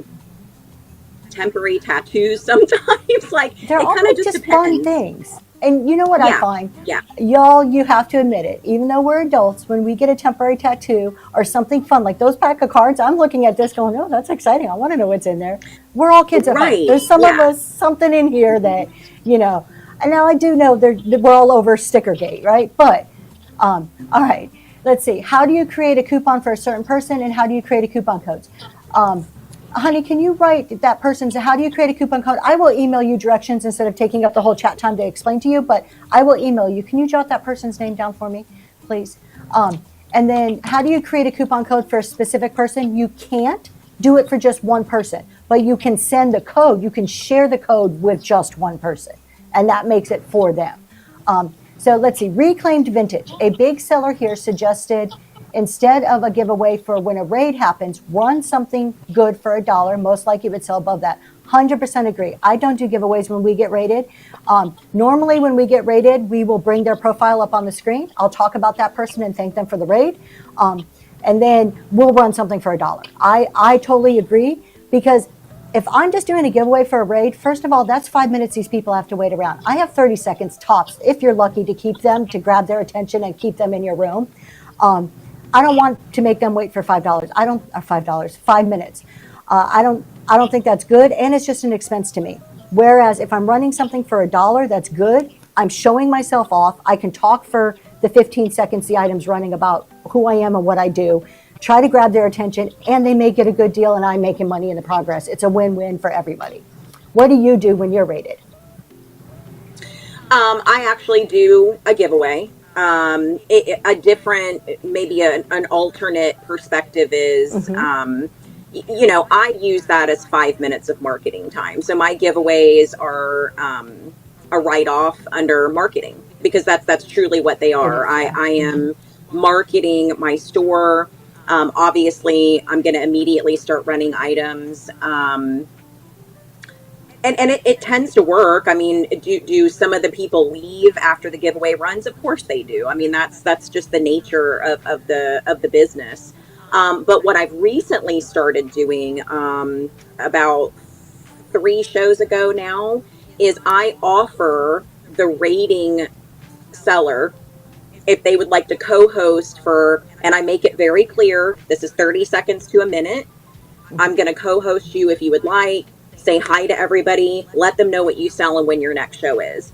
Does everybody agree? No, some people don't. Somebody said last night, she's like, hey, thanks, I'm in my pajamas. No problem. I pulled up her profile. I read through it. I talked her up, and then we moved on. I think that co-hosting can get a little bit dangerous if you are not good at controlling a crowd or maybe even that person. Because obviously, if you've got somebody on there that talks for way too long, people are leaving. It's something that I started trying. So far, so good. I've not lost any people in my room. It gives that rating individual a chance to present themselves in a unique way to a totally new room. And so far, it's worked really well. And I think the people that have done it have really enjoyed it. They've reached out and said, thank you so much for that. So for the foreseeable future, I'm going to continue to do it and see how it goes, as long as it doesn't affect my show. I will continue to do it, and so far it has done really well. So I love that idea. And in the chat, here's proof that it works and it's a great idea. Leslie from A Reworker's Passion. She co-hosted me last night after I rated it in. It's wonderful. I think this is a great idea. I mean, I'm not against doing giveaways for rates, but I like the fact that you're catching those people immediately by like, hey, let me co-host you. That's new, it's unique, it's different, it's engaging. Those are the things, it sets you apart from when somebody raids and I mean, there's nothing wrong when somebody raids and a seller's like, oh, hey, thank you for the raid. That was really nice. I appreciate it. No. You should absolutely thank them. There's nothing wrong with that. But we're so used to that it's kind of become like, eh. So I love the innovative, like, let me co-host you for 30 seconds. And I think that's really grabs people and makes them stay like, whoa, wait, I've never seen this before. Yeah. So I like that. What else do we have? Foil notes are also a great idea for giveaways. Yeah, anything you can fit into an envelope is a great idea for a giveaway. I've actually given away some of those as well. Like they make them like Pokemon ones, they make Disney ones, or any of it. I've given those away, and those have done really well too. Yeah. Speaking of giveaways, my husband's over here going, you've loaded all these up and you haven't run any. Let me run one really quick just so that we can. I try to do like 15 of them on the talk shows and I haven't, because I'm engaged in the conversation, people. I'm engaged. All right, let's see. What do we have? So what do we have today in our giveaway packet? Okay. Inspirational cards, a little message. I don't know what it says. It's a surprise. You can plant this and get some flowers and you can read a book. There's a bookmark. So that's your giveaway. That's engaged. Too engaged. All right. I have to ask you, I mean, like I said when I was introducing you, my husband was cracking up at your show last night with your husband in the background. So, I mean, you guys just have this dynamic that works so well and is so entertaining. But sometimes you're like, I could just see you. You're like, dude, this is my show. Do you ever just want to like nuts? Yes, he drives me nuts, but I think that has become kind of our brand. If in the off chance that my husband is not there, the show just is not the same, which I'll work that into the show, really, about him not being there and how it's so peaceful. And then, it's funny because we've got supporters of me and supporters of him. So when I start like getting into him, there's people in the chat that are like, leave him alone. You know what I'm saying? Like, but in a fun way. And it's just our dynamic. I think that's a really big piece of advice that I can give, is to be authentically yourself. And it shows. That is how my husband and I are when we're alone. So now it's just on camera for everybody to see. He drives me nuts. He's loud. He's obnoxious. He tries to take over the show. But that's always how we are. We're best friends, as well as spouses. So it just works. And now it's kind of just become the thing. We've got Team Big Papa, Team Mrs. Big Papa. So you guys are definitely entertaining. Sometimes I just want to. I want to do that too to my husband. So the way we're set up here, I'm facing the camera. My husband sits behind the camera. The whole show, he's like, every time there's a question in the chat, he's like, I'm like, I've got it, honey. I see. You're like, thank you. Yes. We fire him. Our thing is, you kind of get like your regulars, your standard group of people that come in. And so we have a thing where we fire my husband. Every show, he gets fired at some point. So that's kind of what happens. All right, we had a question. How do you do low shipping for the envelope? How do you do PWEs? Yours says mine are always like $4. I'll let you explain how to set it up if you want quickly. If not, I can go through it really quick. Yeah, I mean, it's very simple. You need to make sure in your master shipping profile, so like your shipping settings, you have to make sure that you have first class mail toggled on. I think that's where a lot of people forget to do it, is they don't have first class mail toggled on. Once you have that turned on, when you go to create your giveaway, the easiest category to use is the sticker category. Whether you're giving away this or whatever it is that you're giving away, it doesn't have to be a sticker. Put it under the sticker category. And then under your shipping setting for it, you select 0 to 1 ounce. And then you just load it, and that's how you get the 73 cents. If you fail to turn on first class shipping. Even if you use the sticker category, you're still going to be charged $4 and change for that giveaway. So you got to make sure that's on first and then do it. Yeah, and I've done it before. I forgot to turn it on, and then after the show, I'm like, I just gave away 3 things and they're $4 a pop. You're like, you know, really? So, yeah, and I'm like, I know $15. better. Yeah. Care Bear, I can't read that. I think it's Care Bear. What is the best way to source? I thought I had a good place after doing my research, and I got scammed for $800. Oh, I am so sorry that happened to you. It sounds like maybe you bought a pallet or something. For me, sourcing, it's an evolution. It's something you learn and grow into, and you're going to get better and better at it the longer you resell. I think. I mean, that's my point of view on it. I source a lot at auctions. I do vintage decor. So I think it also depends on what you're selling. Obviously, clothes may be completely different. Sports cards may be completely different than what I do for vintage. I do a lot at auctions. I find I get larger lots, better prices, and usually higher end items that way for a better price. I just can do more for my money at auctions. But you do solely storage units. Do you have like, not sharing all your secrets, not the secret sauce, but is there just any advice you can give in sourcing for a storage unit? You know, so storage unit sourcing in and of itself is risky, right? Because and I'll tell you, for example, just this week, 2 days ago, I won an auction. The unit from the pictures looked amazing. It checked all of the boxes for things that we look for. I get there and start opening up some of the boxes. Now, this is a large 10 by 15 unit, boxes to the ceiling. It was packed full, and I'm like, this is a storage unit seller's dream. Think about all that inventory that's in there. Every single box was full of office paperwork. So from what I could determine, she was an insurance salesperson. And it was just slap full of all of the all the paperwork that was in her filing cabinets. It was full of like her promotional material, the keychains, the cups, the coffee cups, all that stuff with her name on it. Some personal stuff, but not really anything that's good. Now, we've not dug all the way through. This was a unit that we're going to rent for a month. So now we're already out that. We're out what we spent on it. And we're out sales from it. That's pretty significant, but that's part of storage unit finds. So not that I've been scammed, but we have been had, if you will, because we only know what the pictures show us. There's some things that we just will not bid on for certain reasons, but there's no real secret sauce. It kind of, you start to develop an intuition. You start to kind of see how things are packaged. Sometimes you can see a good portion of what's in there and you know what you're bidding on. So it's a gamble in and of itself doing it. Sometimes you hit big, sometimes you don't. and It sounds you have like to be in willing storage to, units, that you have to have a pretty good tolerance for risk. I mean, you're really putting yourself out there. Just remember this one.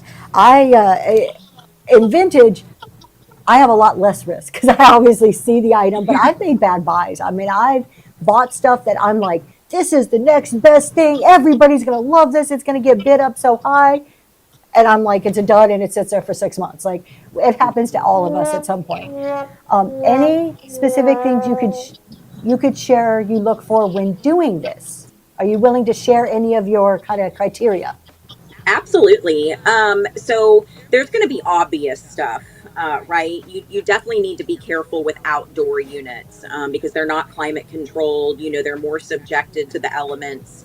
You really want to look for that because that brings in critters. They can get in there easier. So you really want to zoom in on the floor, look for any animal poop, things of that nature. Look for any like water damage that you can see if, it rained and the water got in there and it damaged any boxes on the floor. You really want to try to stay away from units where you can see food, because again, food brings in critters, whether they're sealed or not. They will get into it and they will open it up. So those obviously are right off the bat. we tend to stay away from a lot of storage units that have mattresses and a whole lot of large furniture because those are not things that we can sell on Whatnot. And I do not sell on any other platform. We do not sell on eBay. I do not sell on Facebook Marketplace. I do not have the time nor the storage space for all of that stuff. So those things either get donated or they go to the dump, which again is costly because you have to pay to dump. We try to look for nicely packed units. Or the converse of that is if you see a lot of dust. Now, I'm not talking about, animal droppings. I'm talking about dusty boxes that look like, there's like dust bunnies on there. Those tend to be really good because you are guaranteed vintage stuff in there. If that unit looks like it hasn't been opened in 20 years, likely there's going to be some really good stuff in there. And really, it's just a lot of manipulating the photo. You're zooming in, you're doing Google Lens on maybe some logos that aren't familiar to you to try to determine what's in there. But I'm going to warn you, you can do all of that and still get a unit full of nothing but garbage. So it's a risk, right? So you want to try to get them for the least amount as possible. Do not bid with emotion. Absolutely. And Never. I say that from experience. Yes. Like when you get mad that somebody else is bidding against you and you're like, oh, hell no, this is mine. I'm going to have it. Well, I got it all right. So do not do that. Stick to the budget that you set for yourself, no matter how good you think something is, and don't go over it. And then it kind of just becomes second nature. You get more experience. You get kind of like that feeling. And it mostly pays off. But I'm loving this. Like looking for like rodent droppings or I mean, it's common sense. It makes absolute perfect sense when I hear you say it. But like, since I never do storage units, I wouldn't even think of all these things. Like if I were to go into storage units, I would just be like, hey, that looks cool. Let me buy it. So I love like hearing about this. How often do either of you sell items that exceed the 12 by 12 by 12 box? What would be a reason for creating a specific shipping profile to ship alone? If you want to take that first, real quick, hold on. Teo Romo, you just won our second giveaway. What did you get? This one's stuck in here. Vintage postcards from the early 1900s are coming to you. All right, so when you have something that doesn't fit in a flat rate, you want to talk about it? yeah, so I would say if I sat here and really thought about it, and this percentage is not going to be a precise percentage, I would say about only 20% of what I sell during my shows. And if you remember at the very beginning, if you were here, I would say in a 2-hour show, my average is 150 items sold. I would say 20% of those items sold, when you look at it from amount of purchasers and their packages, do not fit in a flat rate and are actually larger. In that case, I will just find a box that it fits in. And sometimes, even if everything fits into one box, it still doesn't make sense to ship it together because then it's not safe. So not only do you have to think about the size of the box, you need to think about the safety of the items in it. And if that means I have to split it up into two so that the products get to them safely, then that is what I'll do. A good portion of what I sell does fit into flat rate boxes, thankfully. And that's just kind of how I do it. I would say personally, and this is probably more something that you can answer, using a shipping profile, in my opinion, would be for a lot of breakables. If you know that's all you're selling, I don't know. I don't use them because I don't have the need for it. Yeah. I frequently, every single show, sell stuff that does not fit into a 12 by 12 by 12 box. However, and this has been an evolution for me, and it's something I've done more lately, is when I'm sourcing, if I have to pack it and it exceeds dimensional weight. So let's just go back. The whole reason we have 12 by 12 by 12 is that's the standard size that will fit that 1 to 5 pounds for priority. We're not talking flat rate, we're talking priority. Anything above that starts to take into consideration dimensional weight, which if you're new is you multiply the 12 by 12 by 12, it's 1728 or 1738. And I think it's 1728. I can't do Yeah. math in my head. Okay, thank you. It's And then- 1728. yeah, anything over that it starts to incur. It's based on that dimensional weight. However, you could play with that. So I frequently the box size that I go through the most of are 14 by 12 by 10. So if you multiply 14 by 12 by 10, it's the same as 12 by 12 by 12. That Yes. fits a lot of my items. Anything over that, I really don't do custom profiles. I look when I'm sourcing, if it's tall and long like a swung vase, my dimensions around the outside are going to be shorter inches, but I'm going to have a lot taller. It still fits in that dimensional, within that 12 by 12 by 12 dimensional calculation. So I take it back to the sourcing side of it and try not to buy things that are going to be over that when I'm boxing. And I think that comes from experience and learning and just practicing your shipping. Yes. When I do have a few things, I do sometimes get big ironstone basins and things like that. Occasionally I'll put them in the show and just know I'm going to pay the extra shipping, and they're expensive. They cost $40 to $50 to ship. Or I put them in my buy it now, my store. I never bring them into the show, and that is when a buyer will pay shipping for that. And that's those special items. But I really have very little custom setups. I just don't. I think Whatnot system, the way it is, works just fine for 99% of stuff that's out there. If you have to spend 2 boxes, you can print another label. Yes, you can. Yes. Not the same label. You have to unbundle, and it gives you 2 separate tracking labels. CG Boomerang, I see you come in our show. Hello, hello. Y'all, CG Boomerang, go follow her. Best raid trains ever, best battle trains ever. Speaking of it, Battle of the Best. CG, hold on, don't go nowhere. I haven't listed. I hope you're still here. Y'all, just a second, little intermission. I am on Battle of the Best. Look at this. Look, I love discounts. Are you here? This is my set for Battle of the Best. Look at these. They are glass hand painted, gorgeous. I cannot wait to get these photographed and list for my Battle of the Best. So I'm super excited about these. I just got them all nice and cleaned up and ready to photograph. Those are beautiful. Thank you. And I must say, you are a brave, brave soul. I saw that little piece of glass that looks like a swan neck, and I almost died. I was like, ooh. Inside, I was like, that's a brave woman right there. Pool noodles are my friend. I live in That's a Pennsylvania. good idea. Yeah, and they only sell pool noodles a few months of the year. I used to live in Florida. I spent 23 years in Jacksonville, so very familiar with Florida. Okay. And you could buy pool noodles year round in Jacksonville. Up here in Pennsylvania, you got 3 months. So I stock up. I have a whole thing. It looks like I'm having some massive party in my basement. They're just for shipping. Let's see. Can you change shipping after the sale to flat rate for a buyer's orders that would fit in a flat rate box? Yes. It's not considered an adjustment. You just click the button.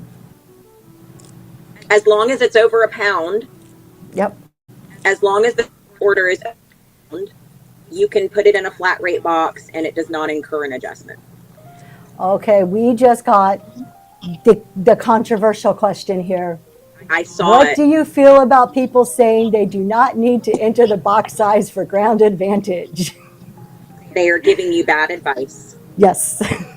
Yeah, You need always to be change your box. changing your dimensions. Anything over that 12 by 12 by 12, absolutely 100% has to be changed. Hands down, no questions. It's in our terms of service. It's on the USPS website. If they're telling you not to, they're wrong. I don't care who they are. They could be the most popular seller on this platform. They're wrong. Anything below And it's a 12 by going 12. to it is going to start causing problems because USPS has taken note of because Whatnot sales are skyrocketing and they're our sole carrier. They've noticed and they're going to start auditing. And if we are actively not changing dimensions, that's called mail fraud. Yep. That's all there 100%. is to it. Why risk your Whatnot business? defaults to 12 by 12 by 12 because that is standard shipping. That doesn't mean it doesn't have to be changed. That's just a default. You should be. This is the way I explained it during my seller support show. If I went to USPS's website right now and I wanted to ship a box on my own, it doesn't ask me for just the weight. It requires I put in dimensions, because postage is paid. It's called dimensional weight. Yep. It takes into account the weight of the box as well as the space it occupies.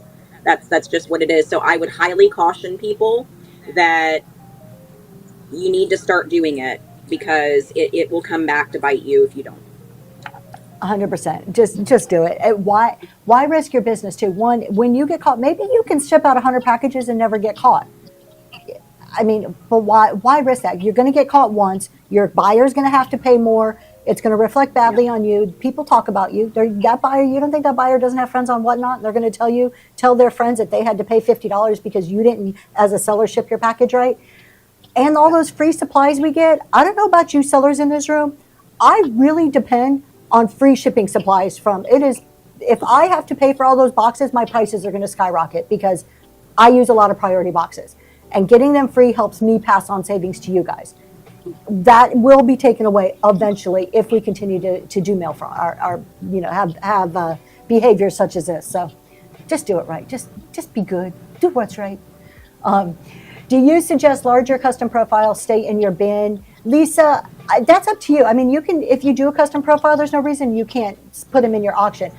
The reason if I do anything oversized that I am charging shipping for, the reason I keep them in my bin is because my shows are free shipping.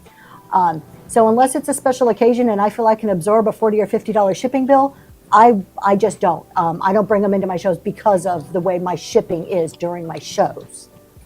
But that's just me. There's no other reason for me than that. There's a bunch of questions here. Let's see. I'm way behind. All right, y'all. I'm sorry. I'm apologizing for being behind. My post office says they're going to start cracking down 100%. Everybody's hearing this. I read the USPS ground advantage, the bid greater than, okay. What now policy? It's all should be 12 by 12 by 12. Yeah, just anything bigger than 12 by 12. Right. So what if you bought something and you paid shipping and the seller sent it in a white envelope without tracking? Can the seller be responsible? No, because you can put, like, sometimes I'll sell something that I just do the label wrong. I may have sold a sticker and I screwed up and it's a plain white item, but I screwed up on the label. I can still put it in a plain white shipping. Yeah, I don't think the seller can be responsible. Yeah. Do you need anything over 5 pounds that goes ground? I'm not sure what your question is. Paw Print, ask that again. I'm not sure what you're asking. I had someone bring up a great point yesterday. If unfortunately the package gets lost, how do they know what size package to look for? Do you want to take that one? I think I heard you talk about this before. Yeah, that's something else too. That's how they try to locate packages. So if I sent out a 17 by 12 by 15 box, but I put a label on it that says 12 by 12 by 12, the post office isn't going to be looking at oversized boxes. And so we're not helping them, right, when it comes to that. Mm-hmm. So that's an excellent point. And it is just another benefit to doing the right thing. Yeah. I have to say, if it's been less than a 12 by 12 by 12, historically, I have never changed it. The last couple of shows, I've begun changing it because I just feel there's this move to be more accurate.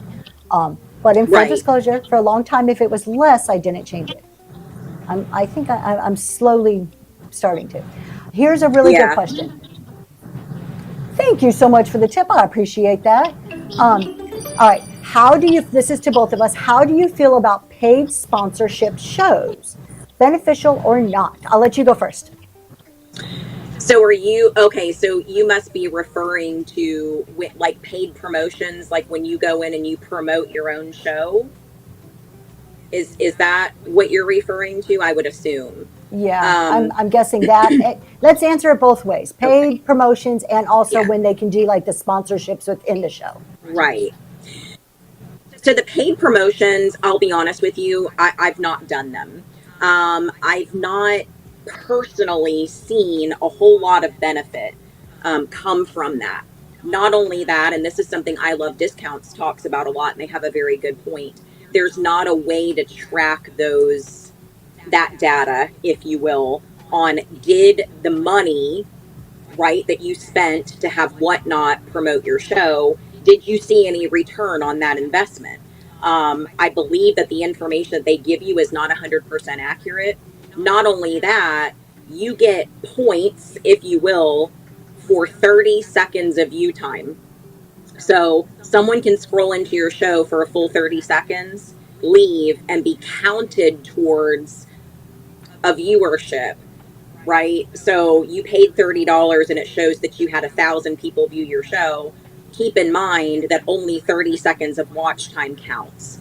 I don't know that I see a whole lot of return on investment on those, but again, I've not done them, so I can't really speak from experience. The second part is talking about sellers selling promotional time in their show for you. I think that I've done those. Okay, when I was new, I did that to kind of get myself out there. Do I think that it helped me tremendously? Again, I don't know. It's hard to say. I would just caution you heavily on some of this, because you're going to have people, especially in like the bigger sellers rooms, where they're going to go ahead and just click follow because the person in the room is asking them to. Are they ever going to come into your show? And if they do, are they going to buy? I don't know. So you might build your follower count up there, but followers does not equal buyers. So I've done them. I don't think they're wrong, but I would say do not strap yourself paying for it. If you've got a little bit of marketing budget in your business where you're able to afford to spend it, knowing that you might not get a return on investment, so be it. I had that, so I was able to do it. It's hard to say, had I not have done it, would I be where I'm at now? I don't know. There's not a whole lot of data or evidence to support one way or the other. But have I done them? Yes. So I'm sure that was a lot of words and not really a great answer. Do all of these things at your own risk. And if you can actually, like if you can afford to do it, is what I'm saying. Yeah, I totally agree. In a lot of words. I don't have any other answer. I mean, I would say all the exact same stuff. Amy Perrin says, not in your bin, in your marketplace. I think you're referring to when I do custom shipping on big things. You are correct, in the marketplace, not in the buy now or shop that you can get to during a show. So yeah, marketplace. Let's see. I won't buy from a seller. Yep, if they misuse. I'm just trying to get caught up on questions, everybody. Do you get charged an adjustment for switching from a flat rate to a ground advantage box when you have a flat rate selected in shipping settings? I don't know. Maybe you know this because I don't select it. Yeah, well, yes, it depends on the weight of the box. Now, if you have it set at flat rate and the volume or the weight of that person's whole entire order is only 5 pounds and you remove flat rate, no, you will not get charged an adjustment. It will just go to regular priority at that point. If it's over 5 pounds and it all does not fit into a flat rate box, when you turn flat rate off, it will change it to ground advantage, and that is when you get charged what I call an overage. That is when you assume the charge of shipping. Perfect. If you send something over 5 pounds and it goes ground, do you have to put the dimensions in then? Paul Print, it depends on the size. If the box is 12 by 12 by 12, right, you're okay. So you put the weight, and if your box is over 12 by 12 by 12, 100% you have to change it. Is adjusting the dimensions considered a shipping adjustment? Yes, in some cases. Yes, it can be, depending on how big that adjustment is. Correct. So I just want to clarify, because she has already said this before, but to make sure that we're not causing a lot of confusion, you have to take the 12 by 12 by 12, multiply those 3 numbers together, which gives you 1,728 cubic centimeters, or centimeters, right? Inches, I think. Inches. Inches, sorry. 12, yeah. Right. So some of the boxes, like she said, a 14 by 12 by 11 is still 12 by 12 by 12. You get what I'm saying? Or yeah. So it's the dimensions of the box. And yes, if you change dimensions on a box where that cubic inches exceeds 1728, the weight may stay the same, but you're going to incur an adjustment because it is taking up more space. if that makes sense. Makes sense. So trying to clarify that a little. Yeah. Y'all, I can't recommend enough. The Hodgepodge place has a 2-hour shipping on YouTube, and she really goes into detail on everything, like all the boxes. She has examples. It's a very educational YouTube video. I would highly recommend, if you're new, to go check that out. We have a tax question here, so I'll take this one. A host seller will charge $10 to $20 for another seller to pop on the screen and promote. How do they account for that on taxes? So on the seller side, it's just revenue, like any other money you coming in. So the person who's selling it accounts for it as revenue. The person buying it, it's an expense to your business as advertising or marketing. Really simple. The only thing I want to say on these sponsored promotions, not the ones through Whatnot, but when you pay a seller to talk about you and they do a giveaway, I see nothing wrong with them. I'll participate in them. I'll go in and buy them occasionally. The only thing I caution is to look at what you're getting for that. Just make sure that what you're paying, you're getting the value out of that. I think some of them, and I'm not calling out any specific seller, I think some of them are unreasonably expensive and they're crazy. I mean, it's your money. You spend it the way you feel is best. I would just caution to make sure you're getting value out of it. That's all. But as a seller, I used to do them. I tried them out. I didn't like doing them. I just felt it disrupted my show. I also feel, for me personally, just my own take on it, if I'm going to promote somebody, I want to do it because I believe in them, not because they paid me. So, one handyman, Right. You won this giveaway really quick. What did you get? You got promotional cards. They're inspirational. They're like little secret inspirational messages when you need a little pick-me-up. All right, let's see, what else do we have? 70 pounds is up to flat rate. Yes, you are, correct. Miss Big Papa Pump, thank you. I am just amazed at many sellers paying $40 several times a show because they are being influenced to promote. Yeah. Some multiplied these measurements equal. Okay, so we're talking about value. We got that. Is it 2 charges or 1 charge? We've been charged for USPS overages, and then Whatnot charges a big adjustment fee too. Thank you for the tip. I appreciate that. You're so sweet. Okay, hold on. WTV. Is it 2 charges or 1 charge? We've been charged for USP overages, and then Whatnot charges a big adjustment. I'm not sure. Do you understand that question? I'm not sure what you're asking. No. WTV, can you explain that a little bit more? When you do an overage, if you receive an overage, like a seller sends you something and they don't adjust it, thank you for the tip. I appreciate that. Y'all are so sweet. Lisa, thank you so much.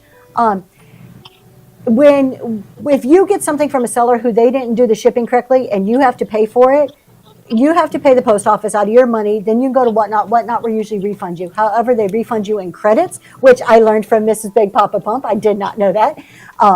And who wants that? You don't want credits, right? That sucks. You want cash. You want your money back.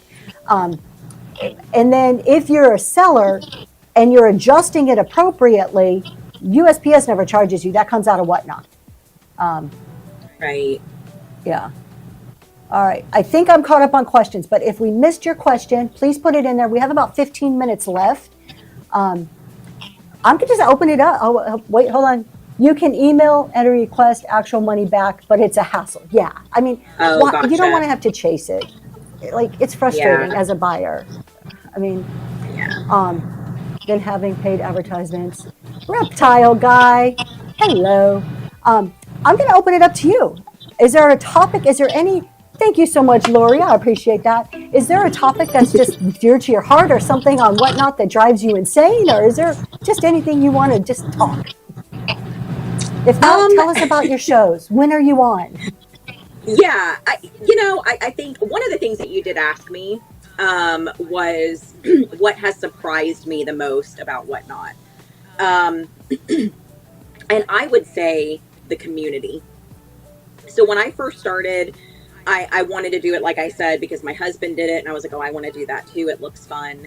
I had no idea almost 1 year later that I would be a part of such an amazingly supportive community. You know, people who continue to show up, people who reach out to you to check on you when they know something's going on. I have made friends that are now friends in real life that I have met on Whatnot. and we are now real life friends. We've actually met up. They live out of state. We've met them. We've gone. So I had no idea. I'm very much a homebody. I enjoy being at home. I don't like to venture out into the wild very much. And so I really just wanted to do something like this, thinking, hoping, and praying that one day I would be able to quit nursing and do this full time. I did not realize that I would create such great relationships with people on this app. And I think that that's something that is important, you know, and it should be important. This is a very unique platform to be selling on.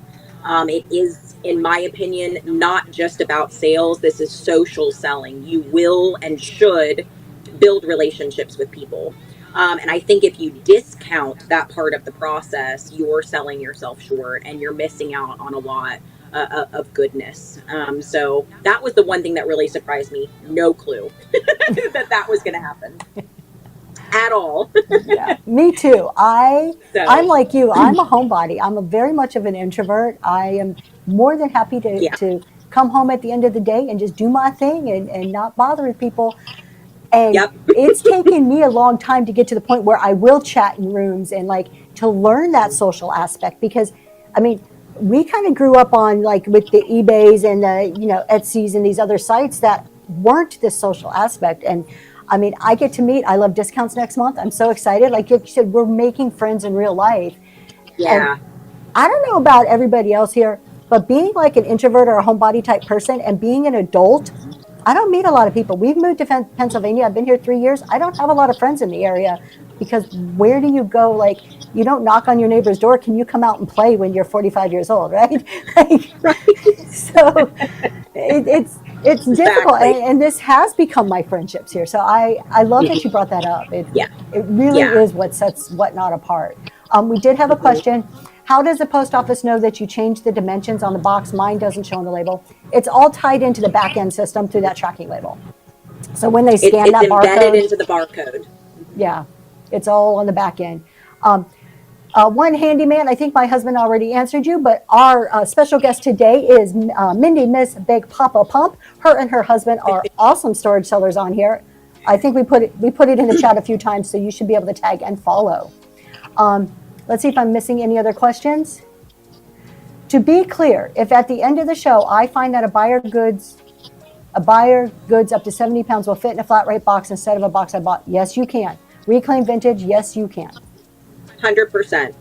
And you know what? When that happens, the stars align and the angels sing.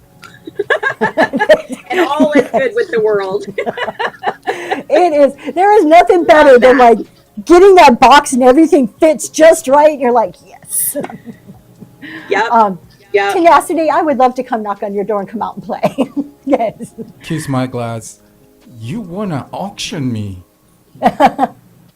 Kiss my glass. I don't know what he's talking about, but I'm missing conversations. Whatnot's a beautiful place. I know. I love it.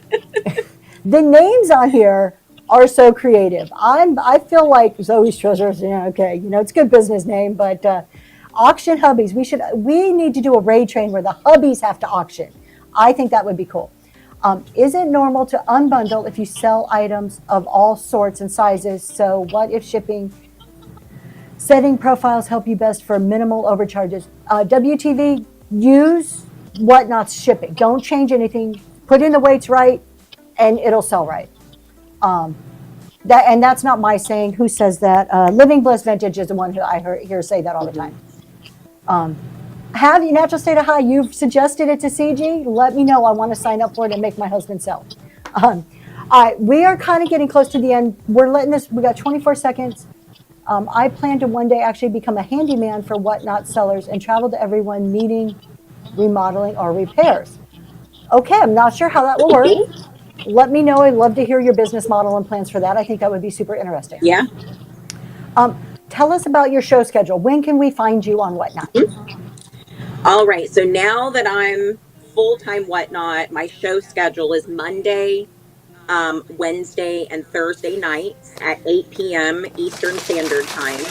Those are my live unboxing storage unit shows. Usually on Tuesdays at 3 p.m. Eastern Standard Time, I will be doing a pop up of some sorts. That is where you'll see either Disney pins, Funkos, Hot Wheels, whatever collection I can get my hands on. That is when I will sell those things that are outside of the storage unit category. And then Sundays at 9 p.m. Eastern Standard Time is when I do a show very similar to this. It's called a cocktail hour because Mrs. Big Papa Pump loves her cocktails. It's even my rate emoji. Um, it's seller support basically, to where we kind of sit and chat like this, answer questions. I tend to be able to get a little bit more in depth on shipping during those shows, just because that is like the goal of it, and I can take a little bit more time. So that is Sundays. And for now, that's good. That's a lot. Don't You plan on say doing that it. like Yeah. that's a busy schedule.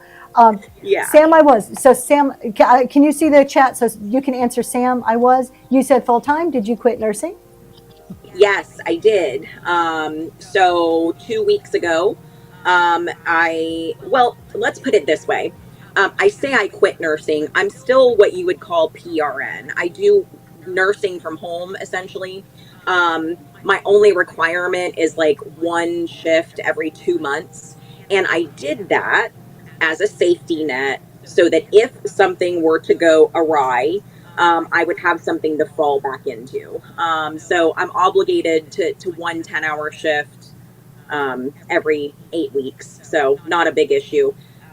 So other than that, no more nursing for me, which I'm grateful for, because you get burnout when you've done it for so long. So yeah, 40 years. Kudos to you. Absolutely. Couldn't do it. So many. Real Couldn't do quick, it. Amy Perrin, you won. I didn't get you right when you won it, but you won a really cool postcard. This is nice and thick, and they're good for framing. It's a beautiful bird. That's coming to you. Everybody, I think it's amazing, like, to see you, to know that, like, you still are a nurse, but a career, like a job that you were going to on a regular basis, and to move to doing Whatnot full time. There's so many people on here that's their dream. That's like their goal. And it makes me happy just to see somebody else chasing their dreams, like to do Very what blessed. makes you happy. You Yeah. want to say something, my love, over here? Okay. Happy birthday, Kiss My Glass. Oh, happy birthday. I would Happy sing, but birthday. you don't want to see the room count just drastically nosedive when I start singing. So, but so I think it's wonderful. I mean, Thank you. I am my Whatnot. So my goals are to eventually, this is going to be my retirement. I don't have that many more years left, and I'm building my business now to do something when I retire. So that's kind of Yep. my goals, eventually full time, but probably not anytime too soon. Well, happy birthday, Amy Perrin, too. Amy Perrin too. Look at this. It is the birthday. What Happy month is it? What birthday. month are we in? I don't even know what month. We're in August. All right. That is how my days go, you guys. I don't even know where we're at. I'm just like, what day is it today? I love these talk shows and helps. I would never have found them if it wasn't for Philly Flipper. Okay, well, great, one handy Awesome. man. Philly's a cool guy. Yep. My days do Good the old same. Paul. Yeah. So as I was saying, I just love that you're chasing your dreams. I think it's great, and it's an inspiration to a lot of people here on Whatnot. So please keep doing what you're doing. Keep doing your talk shows. I try to tune in whenever I can. They are great, y'all. If you're not catching, the selling shows are awesome too. They're probably one of the most entertaining shows I've ever watched on Whatnot. Maybe not as cool as a naked guy wielding a machete, but we need to keep our clothes on. So they are super entertaining, and the talk shows are super Thank you. informative. And with that, I think we're going to go. I do have to get to my full-time job. Thank you so much. I've had so much fun hanging out with you. Thank you. Same. Thank you so much. And thank you, everybody who has Yes. been here, that has asked questions. I was a little bit nervous. I wouldn't know what to talk about. So you definitely helped. And thank you for being here with us. And thank you guys for having me. I'm definitely honored. And I'll be seeing you soon. All right. We're going to go find somebody to raid. Natural State of High was supposed to be starting a show. I'm really hoping she has, so we can go check her out. Let's see here. Let's go raid somebody. Thank you. Jody, get your show going. Or Zodi, sorry. I'm thinking, Zodi, get your show. Okay, who else do we have? Thank you, Miss Mindy. No problem. Thank you guys. Yes, thank you very much. You guys, Mrs. Big Papa Pump, that's who this is. Go follow. Oh, a couple of minutes, Zodi. Okay, we're not going to go to Zodi. We're going to go see Green 13 today. He is my other favorite talk show guy. All right, see y'all next time. Thanks for joining us. Buckle up.